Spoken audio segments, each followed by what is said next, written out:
एक फूल उमललं होतं शांतपणे. माझ्या नजरेला, मनाला भिडलं अगदी गुपचूपपणे.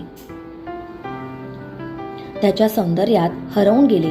वाटले हे क्षण असेच राहू. पण एक पाकळी हलकेच गळून गेली वाऱ्यावर.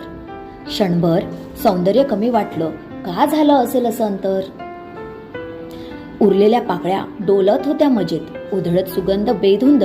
पण मीच उगाच दुखावले. गमावलेल्या त्या एका पाकळीचं दुःख पकडून कवेत.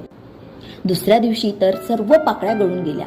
ना ते फूल उरलं, ना सुगंधी आठवणी जपल्या. आयुष्य हे असंच असतं.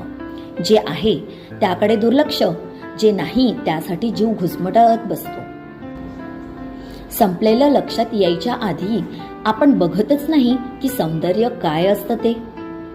एक पाकळी गळली तेव्हा दुखावले, पण ज्या राहिल्या त्यांचं सौंदर्य ना बघताच हरवले. शिकायचं असेल तर त्या फुलाकडून शिकावं. जे गमावलं त्यावर नाही, जे आहे त्यावर भरभरून प्रेम करावं. कारण प्रत्येक क्षण गळून जातो आणि शेवटी हातात रखरखीत खोडच उरतं वाटेत.